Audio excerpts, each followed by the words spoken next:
development.s, the Media Project.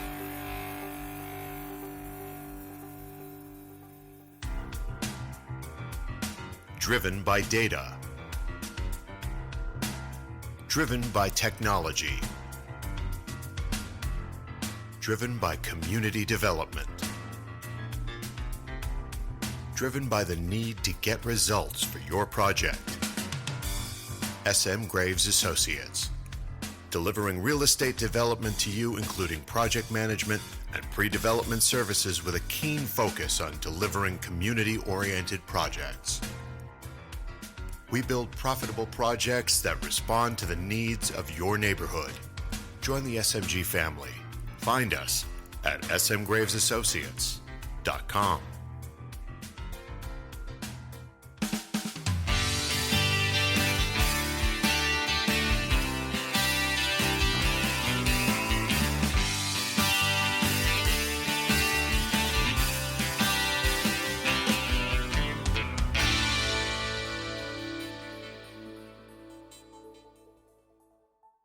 Good evening, my fans out there in fan land, podcast land. This is your host, Scott Graves, for another Are We Here Yet podcast. Tonight, I have with us Drew Overton. He is a founding member of Creative Land Strategies, where he partners with small developers and communities to make sense of the real estate process.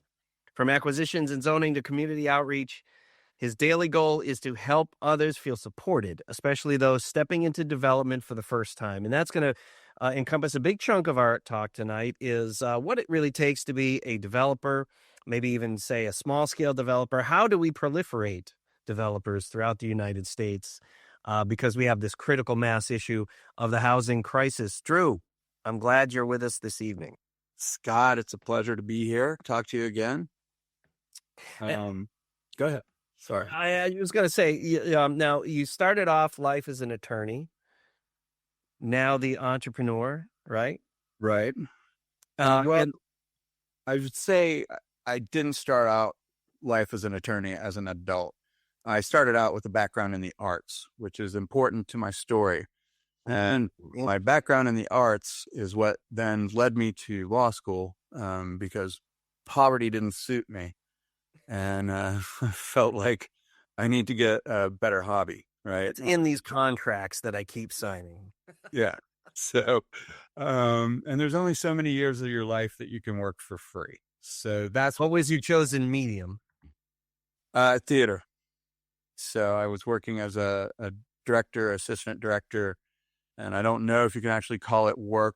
It's really more of a volunteer position wherever I went. So, very few and far between on the paid gigs, but just a wonderful part of my life, and really has served me well in what we do now. So while the law degree certainly opens up a lot of doors and gives you some fundamental education in the world of, property and real estate,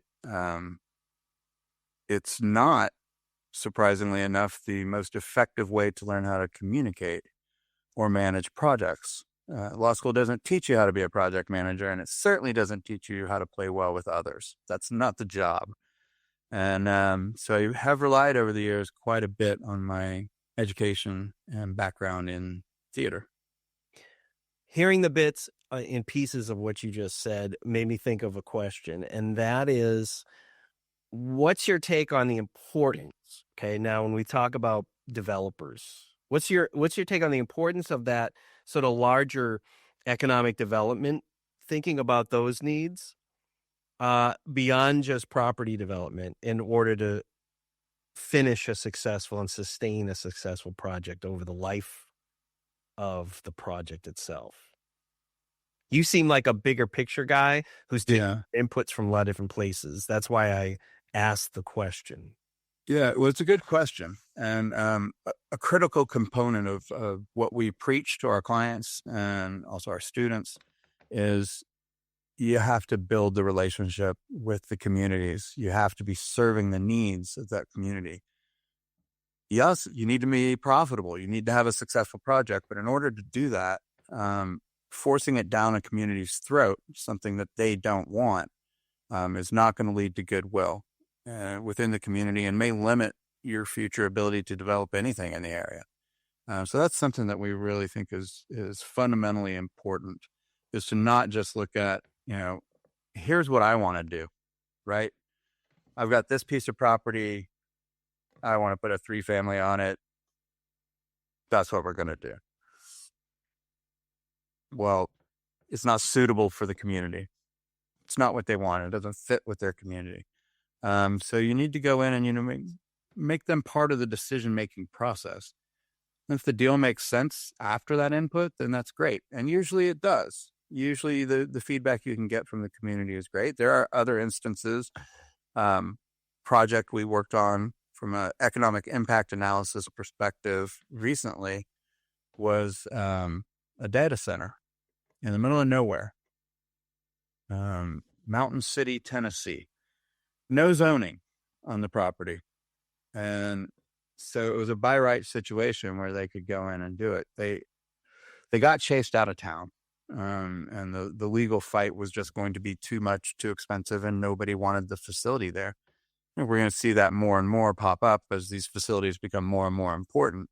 But where the community doesn't want it, why would you want to be there? So it seems to me, one of the strengths you need to have as a developer is a vision. You need to be a visionary thinker for the most part, but it's also one of the hardest things to sort of to manage within yourself, because with that comes a certain amount of ego to be able to push forward and say, here's my vision, right? But then we talk about being a developer with humility, right? And being market responsive, right? If we want to be more cleansed, right? A term for it, like, have you asked the neighborhood what they want? Right. Yeah. And these seem to be hard for people to navigate and apologize to, one side Yeah. to the other to make it work. I think a great word that you included in that was ego, right? Developers often have an ego problem because they think because they have the money, the resources, the team, that they can do what they want. They can impose their will on a community. And it rarely works out well, particularly if, the community is well armed. You're in for a long legal battle in some instances that smaller developers simply can't compete with, whereas, your largest developers in the country certainly can. And, I spent time early in my career working with wireless carriers and developing out their networks, which was all real estate deals. And they had all the top law firms, and they also had a federal statute that supported them, but it did preserve, the Telecommunications Act preserved local zoning. And a lot of these locations couldn't compete with the money that was behind each of these sites, particularly in challenging areas to get anything built where the carriers were actually required to build something in that area. So there are instances where that ego just is too big and too strong to really compete with. But on the smaller level, particularly as you stated, we work a lot with small developers, novice developers, because they don't have the resources to fight. So the only way they're going to be successful is to go in and have those conversations early. Befriend the people, right? That's what you want, because a lot of times small developers are developing very local to where they are. And you want to develop those relationships. So there are, Rotary clubs. We always recommend you go in and you sit down with the planning and zoning department and just get an idea of what's been going on in the area, what's getting approved, what's getting denied. Have there been any other applications recently for a similar project, and how did that work out? So then you've got some information going into that initial meeting with the civic association or a community group, whatever happens to be in that particular area. And we tend to stay away from the electeds initially. That's where you're going to find a lot of asks, right? Yeah. And so if you get the community on board, there's really nothing the electeds need to provide to you, right? Because the community has said, hey, we like this. We think this is a good idea.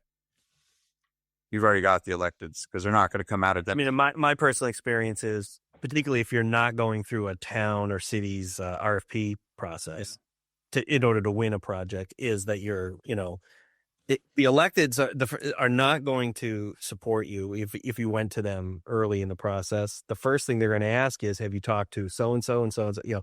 Have you talked to the list of leaders? Have you brought this to the general public in any sort of way? Right. The litmus test is, do my people currently support this? If they don't, or we're not sure, call me after you've talked to people. Yeah.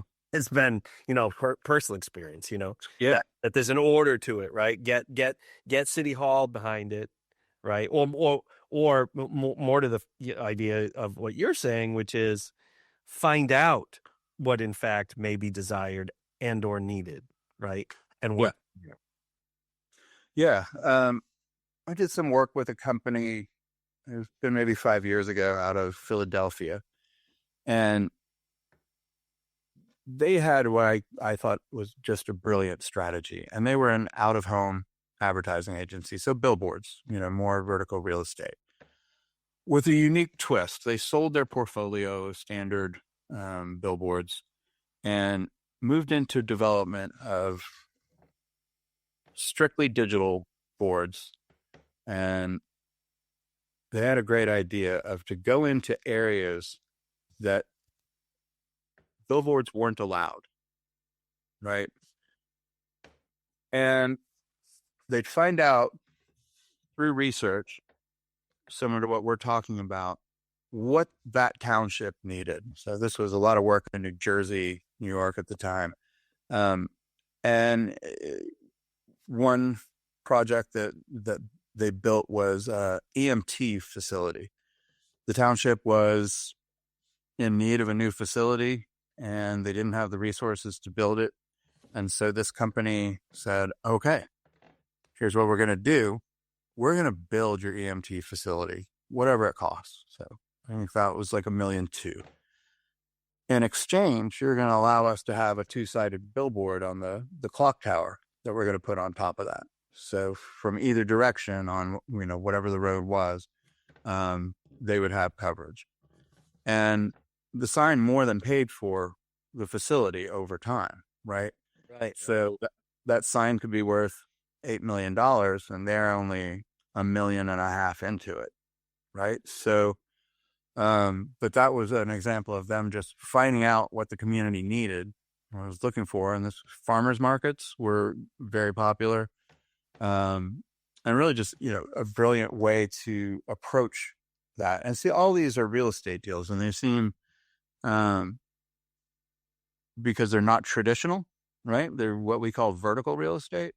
But that is all it is. It's still real estate development, right? It's not relationship building and responding to needs as they're stated, right? Yeah. In order to match that to your vision. Yeah. I would imagine too, and because we're being so sympathetic to small scale developers now, new people in the realm, right, that we're speaking to, this also has consequences, does it not, on fundraising, right? Because the chances are much higher if you're new that you're going to be doing a lot of fundraising.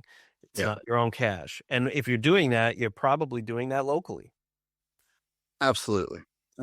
Certainly, we don't focus on finance and fundraising in our organization. But what we do have are lists of options on where people can look for money. And, we always suggest you find out the bank that loans money in your area, and you develop a relationship with them, right? You put your money into that bank, you have conversations about what you want to do, what's working, all of that. And again, just another relationship that you're going to have, right?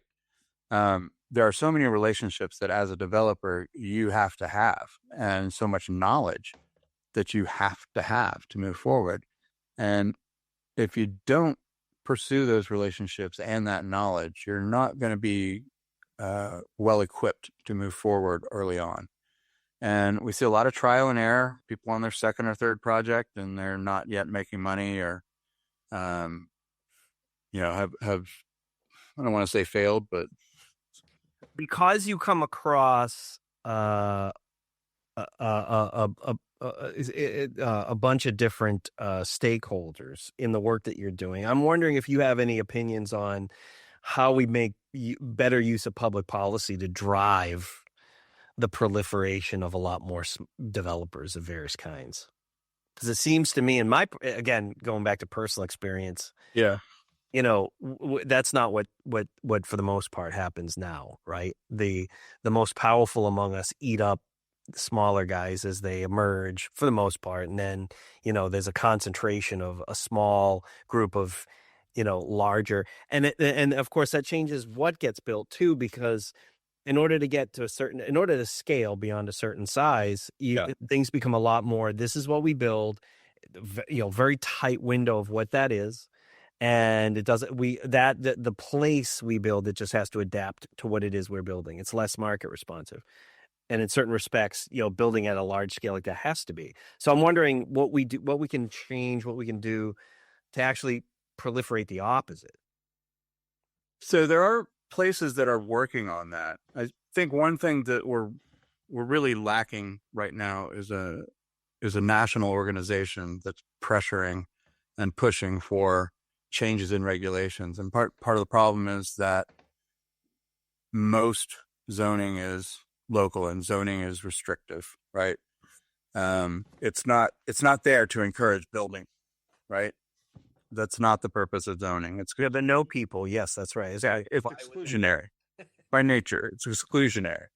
And so making those changes, I mean, I think you and I had a conversation about changes in California law, Oregon, Colorado, where the states were kind of imposing their will and saying, hey, you can build accessory dwelling units, or, instead of having a 1 acre minimum lot size with a single family home, that you can now build 4 homes on that lot. But it's been very limited in scope. Again, it's California, I think Colorado, Oregon, where that's being tried. And there was an interesting article in the Atlantic, I want to say it was early 2024. And the premise of the article was that zoning was unconstitutional. It was a taking. I recall that article. Yeah. So really good article. And, I did some more research, and for me, it stemmed from a client I had in California that couldn't afford to develop in California, right? So she wanted to be it. She didn't want to raise money. She didn't want to be a syndication, anything like that. So she asked me what I thought about the idea of, the federal government stepping in and saying that this is a taking and you need to be compensated for that taking. And I thought, well, I'm not sure how I got this far along in my career and never thought about that at all as a lawyer and as a nurse. So I did some research and came across the article that she referenced, and then found a law review article from maybe 30 years prior that supported that position.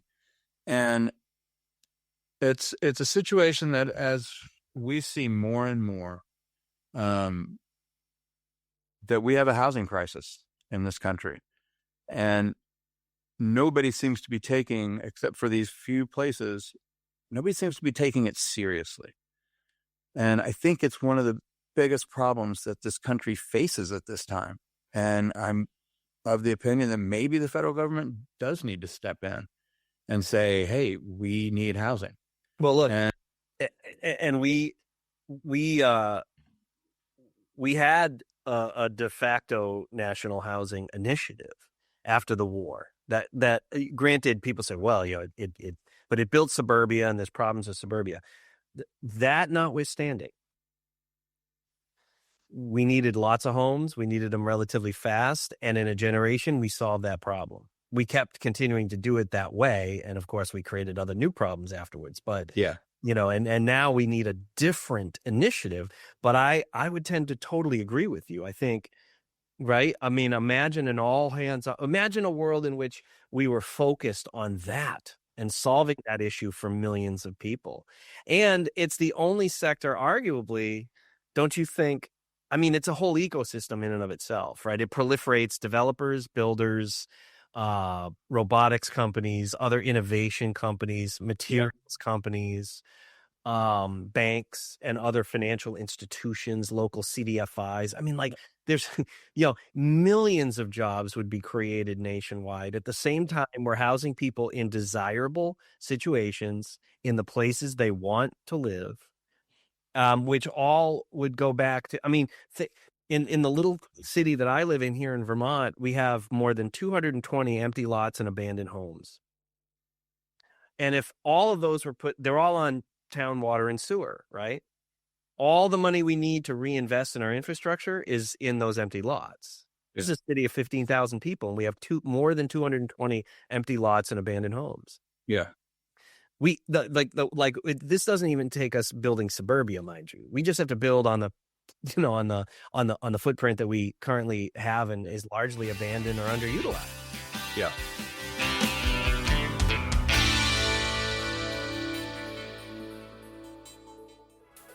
With fast-moving and sweeping changes to our economy in the works, we all need to reconsider how our investments are best placed.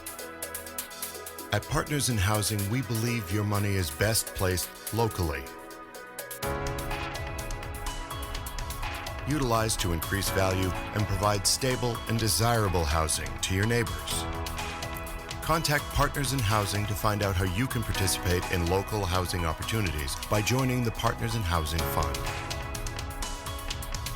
Look us up at partnersinhousingvt.com or email us at partnersinhousingvt@gmail.com.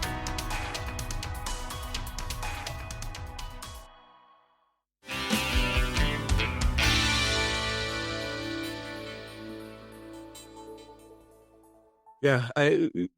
We got away with, after the war, I believe it was Levittown, New York, was the first planned community. Right on. Suburbia. The beginning of suburbia, which at the time, as part of Long Island, is maybe, I don't know, probably 10 miles from Manhattan, but it was farmland at the time. And we got away from densification. And I think at this point in time, we should be heading back towards that. And as someone has spent a major portion of their lives living in high rises in Chicago and New York, I love densification, right? That's the greatest thing. And what we've seen across this country is people don't know what it's like to live that kind of life. They want to be separated. They don't want to see their neighbors, but it's simply, I think, more than anything, it's out of habit. I've not known What is it about that lifestyle, living within that physical environment that you liked? That I liked just the convenience of everything. And I may not want to talk to people all day, right? But I like the idea of there being people around and the energy of it and the access to anything that you need, right? Where I am currently located, it is 15 miles from the one store, which is a Walmart. And if we want to go get something good to eat, it's at least a 40-minute drive, 30-minute drive. Wow. Sometimes we have to go out of state to get to something good. So I like the fact that all that diversity, not just of the people, but of the food, of the parks. I commuted 2 days a week to Brooklyn via the East River Ferry, right? So I had architects that I was using that were located in Dumbo District. I don't know if you or your guests know where that is, but I would hop on the East River Ferry at 34th Street in Manhattan. I'd be in Brooklyn in 20 minutes, and that was awesome. And not worrying where you got to put your car or how long the meter's running or any of those things, right? Nothing. No concerns. You just get on and you get off. And the same thing with the trains. It was just nice sometimes to just be out on a boat, right? And just to have access to all of those things is amazing to me. And I think, one of the bigger problems we have, let's take Atlanta as an example, is we have clients there.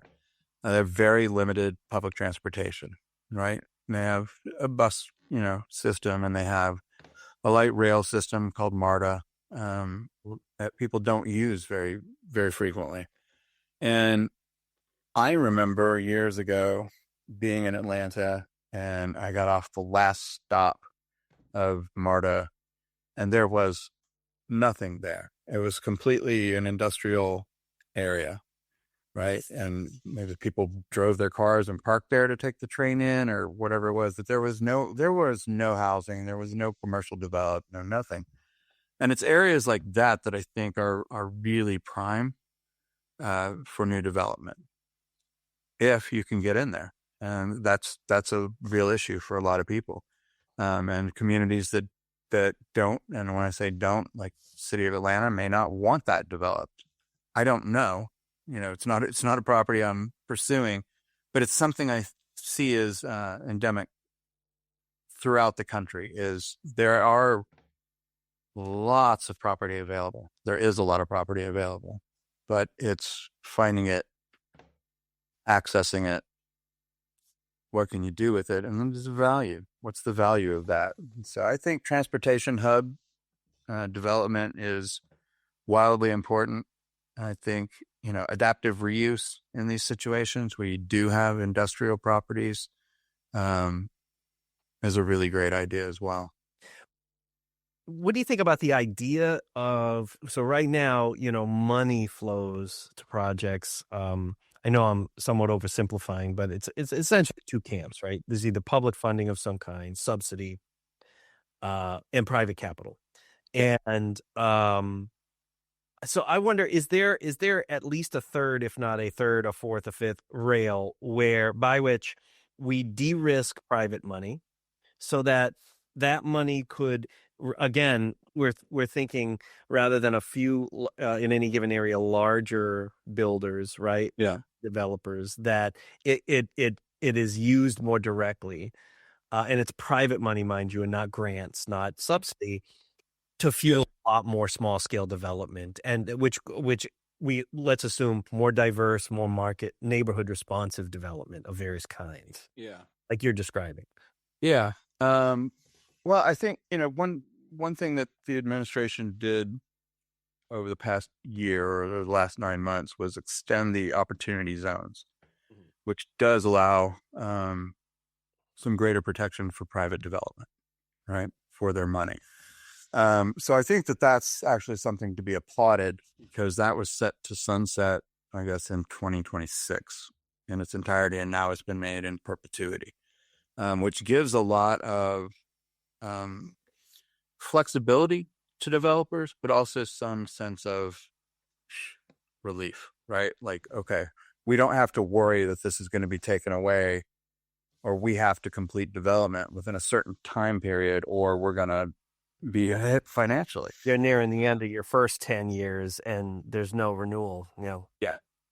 And so that lack of consistency, I think, has kept some developers, not all, but some developers, from even pursuing that option. And they have actually expanded the areas in which opportunity zones exist. So you're not only getting urban renewal, which seems, if I recall, when they first started with the opportunity zones, that was a real driving factor, is getting into these areas that, weren't doing well economically. Hence, it's an opportunity. And it has sort of opened up a lot more. The map has become a little bit more liberalized. In other words, you can have a city, that's in a relatively rural state, smaller city, and that counts now, which is, in my opinion, a good thing. There's thousands of these places that have the density, right, or formally optimal density, let's call it, and they're eligible again. Yeah. Like this. Yeah, I think that's pretty exciting. So we'll see how that develops. And I don't, developers get so much help as it is now. I don't know what it is that could provide them with less risk, right? Because they get a lot of. Well, I'm thinking more the large investors who will look at the smaller guys and say, "You're risky. You're new." Yeah. Oh, okay. And let's face it, banks do this. Debt instruments do the same thing. Where it's like, all the reasons why they have to say no, and yet everybody will say, "Well, I wish there were just more options for me to get money." Well, either place it or So how do we risk it for those people? Yeah. So, that proof of success, right? I mean, you can have the greatest, truest, most beautiful pro forma ever developed, right? And a pitch deck that's just phenomenal. And you've got some preliminary designs, and you can show, you've done all your research, all your data analytics, and you're like, this works. Can you not see how this works? And they're like, no. Right. So you do get used to if being in this bit. You get used to no. If you used to it in another sector, you're gonna get used to it in this one. Absolutely. You got to have a thick skin because, particularly when you're starting out, we have clients that are starting out with, $500,000, $800,000, $1 million, something like that. So these aren't high net worth individuals, right? They're doing fine, but they're not, in a position to put $10 million into a development. They need help to do that. And if you've never developed anything, no matter how great everything we just described with the pro forma and pitch deck and everything are, you may never get funding for that project, right? It just may never happen. You're not going to buy the property. Your carrying costs are going to be too high, and you're just not in a position to do it. You also have to be ready for that, right? That, this is your project. You're going to spend X on this to pull all that information together, to do all the research. And it's not inexpensive to do that. I mean, we do projects, we do economic impact analysis. And this is just something that our firm does. And that analysis in and of itself is $8,000 to $10,000 more if you're looking at multiple uses. So if you're looking at, hey, should I convert this to condos? Should I convert this to apartments? Or should I do an assisted living facility? Because all would work in this particular thing. And so, you're then getting 3 analysis. So that can get expensive. Preliminary drawings can get really expensive, right? Yes, they do. Yeah, I mean, that's the way it is. And they have to be accurate, maybe not for just like an initial rendering, but you can't show up with kind of half-assed. So yeah, it's a tough industry. It's a lot of fun, but it's a tough industry. I see a lot of advertisements for what I just see as get rich quick in real estate. Flip your first house in 3 days. Like flip your first house in 3 days. Like I've got property I've owned for 10 years I can't get rid of, right? So, so I see a lot of these things, and one thing that you and I have discussed before is part of what Creative Land Strategies has done or moved into as part of a service is an education component, right? So that we had a lot of clients that simply didn't have even a base knowledge of real estate. And maybe they bought a house before, a condo, but they just know they don't want to be in the stock market, and they just know they can make a fortune in real estate. And we're very clear that this is not a get-rich-quick arena, right? Yeah. You can pay for seminars and what have you. I mean, some of these seminars are $9,000 for 2 days. I don't know what they're learning for $9,000 in 2 days, but well, it's so much of it's everything we do in this business is iterative, isn't it? Yeah. You know, so there is no but it's both what's exciting about it. You know, you came from the theater. I came from Yeah. the jazz music world, performing education and so forth. And one of the great things about it is the only way to get better at it is to get older, and you've done it the whole time. Like Yeah. time is the only way it happens. Yeah. But it's a culture of you get more respect the more you do it, but you learn something new with each passing cycle. And that, with each project, you learn something new. And there's very few things you can do, and you can truly say that. You know what I mean? Where as much as things can become formulaic, and that helps you because you can create consistency, you can create some level of predictability in certain aspects of a project. Every project's going to be different. Yeah. And I just don't know any other way to learn, you know, like to hear you say that, you know, some people might spend, you know, something on a weekend seminar. Like, I don't know. You're introduced to some concepts. That's about it. Yeah. You know, what else? So I think that, you know, if you're going to drop $9,000, you can take me someplace for a weekend, and that'd be great. But I have complete confidence I would learn a lot. So absolutely. Bring your friends. That's someplace nice. So what you said about things becoming repetitious as part of this, except that everything is new. This is something where I really draw on my theater background, right? Is that as a director equates to being a developer, you have to know all these different aspects of the theater. So you're not just directing actors, right? You need set designers, you need lighting designers, you need sound engineers, people running spotlights. You have all these different roles that you have to, as a director, understand. You may not have to be absolutely proficient in how to do, you know, lighting design, but you have to understand what it is and what limitations somebody might be, you know, looking at. In the same way that as a developer, you have to understand all of these different aspects. You got to understand what an architect does, what they can and can't do, what the limitations are for them, what the property limitations are, right? So your planning and zoning office is part of your team, right? Because you're going to have to work with them. And even if it's a by right situation, you're still going to have to get a building permit. So the town becomes one of your partners, something that you need to know about and how to navigate. There are some things that we know almost for certain, the scientific side of development. And that's once you start construction, right? You know how long it takes in certain temperature for your foundation, right?